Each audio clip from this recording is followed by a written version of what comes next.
Assalamualaikum warahmatullahi wabarakatuh. Selamat malam.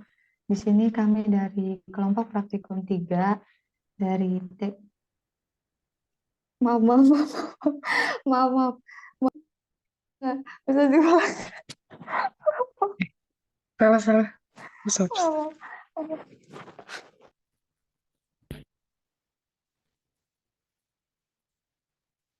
Assalamualaikum warahmatullahi wabarakatuh. Selamat malam semuanya.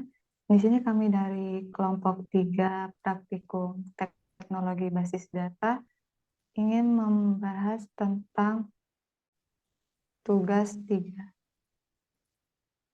Next.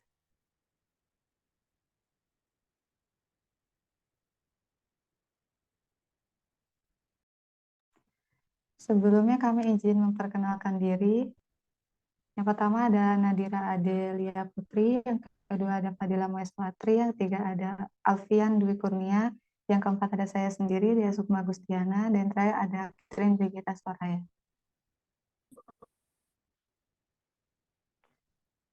Table of content yang akan kami bahas di sini, yang pertama ada install tools, yang kedua ada pengertian toolsnya, dan yang ketiga membuat database SQLite, dan yang terakhir memasukkan nilai dan menampilkan tabel pada Python.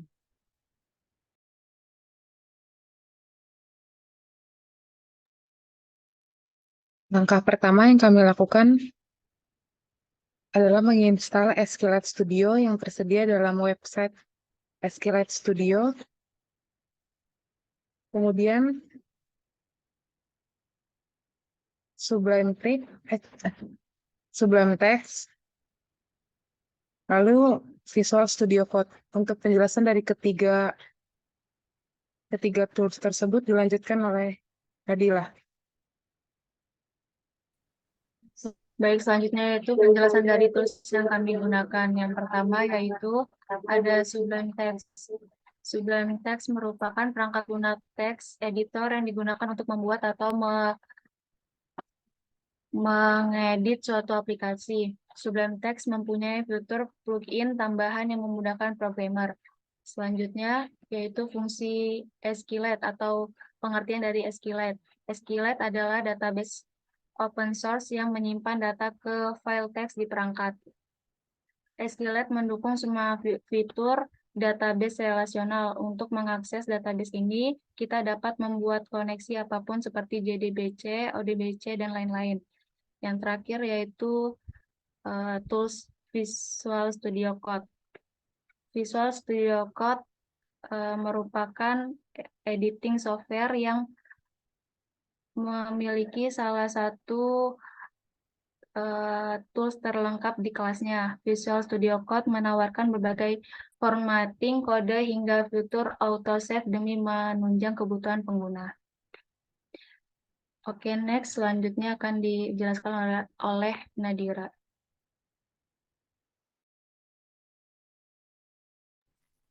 Oke, selanjutnya di sini kita langsung aja untuk membuat database yang di SQLite. Nah, langkah pertama itu di sini kita akan membuka aplikasi Sublime Text. Nah, di sini kita akan membuat database dengan menuliskan sintaks yang ada di gambar, yaitu import SQLite3 con sama dengan SQLite3.connect kelompok 3.db. Nah, itu kita memberi nama database-nya ya. Di sini kami memberi nama database kelompok 3. Nah, selanjutnya tadi itu kita simpan di lokasi yang kita inginkan. Kalau kami di desktop dengan nama kelompok 3 db.py. Nah,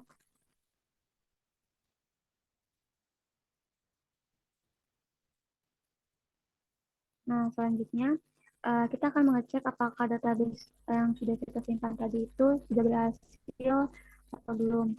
Yaitu caranya kita membuka CMD, lalu di situ kita ketik lokasi yang kita simpan tadi, yaitu di desktop, yaitu CD desktop.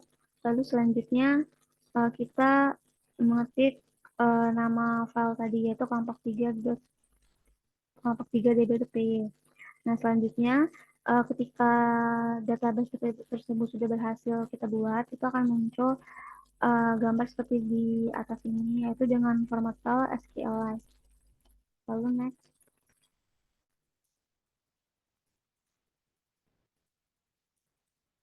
Nah, selanjutnya setelah database sudah berhasil kita buat, itu kita akan menginput datanya satu-satu. Nah, sintaksnya itu adalah seperti gambar di sampingnya, yaitu con SQL3.connect kelompok 3.db. Nah, itu sesuai dengan nama database kita ya. Terus cur sama dengan concursor. Lalu cur sqt itu membuat table, yaitu create table if not exist kelompok 3 sesuai dengan nama database kita. Lalu data yang kita masukkan itu ada 3, yaitu NIM, nama, dan jurusan. Data tersebut itu bertipe untuk NIM itu integer, nama itu teks, jurusan itu juga teks.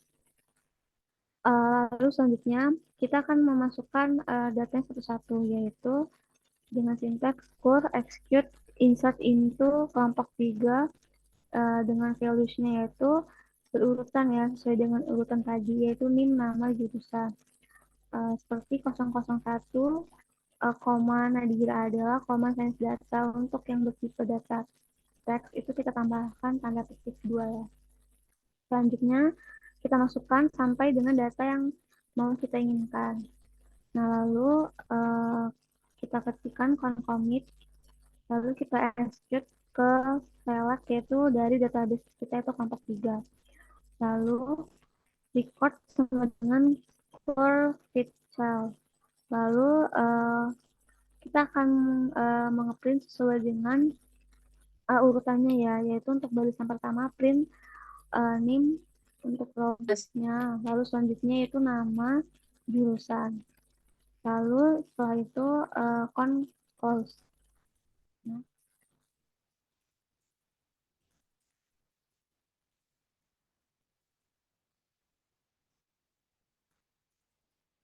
Nah, selanjutnya ketika kita sudah mengetik sintaks tadi di sebelum teks, lalu kita kembali ke CMD lagi, kita buka lagi filenya, yaitu CD desktop tadi, terus kita buka sesuai dengan nama filenya, yaitu kelompok 3 db.py. Nah, outputnya akan seperti ini ya, sesuai dengan urutan yang kita masukkan tadi. Tadi kita memasukkan 5 data, dan muncullah pun juga 5 data. Nah, mungkin untuk cara membuat data di SQL itu seperti tadi ya. Nah, selanjutnya yang di bagian Python-nya akan dijelaskan oleh teman saya.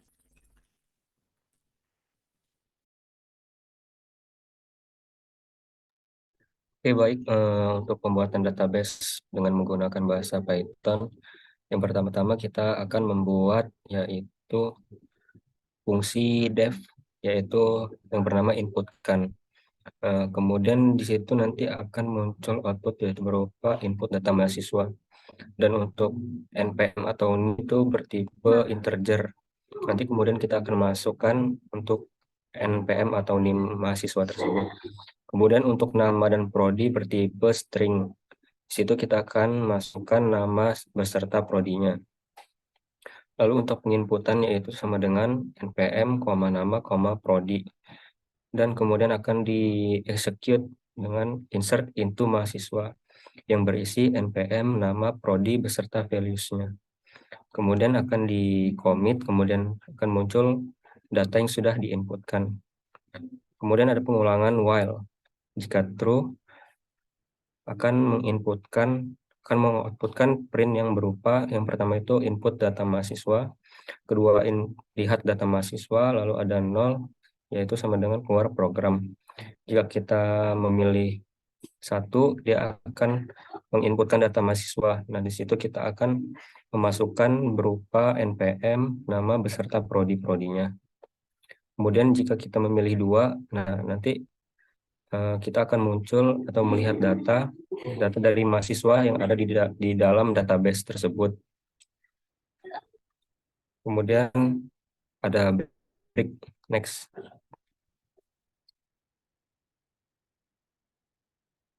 Nah, jika kita sudah menginputkan semua data-data yang ada, output yang akan muncul yaitu berupa seperti pada gambar yang tertera di PPT seperti ini. Oke, next.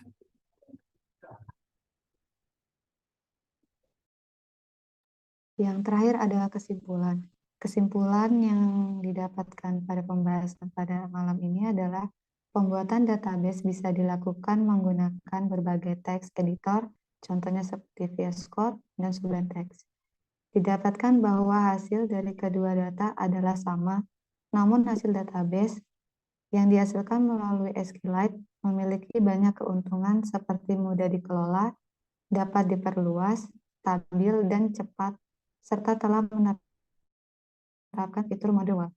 Fitur ini berguna untuk mengatasi konkurensi di mana aktivitas membaca dan menulis data bisa dilakukan secara bersamaan. Sedangkan database menggunakan Python juga sudah bisa dilakukan, tetapi dalam pelaksanaannya sedikit lebih rumit. Sekian pembahasan dari kami. Jika terdapat kesalahan, kami mohon maaf. Kami akhiri. Wabillahi taufiq wal hidayah. Wassalamualaikum warahmatullahi wabarakatuh.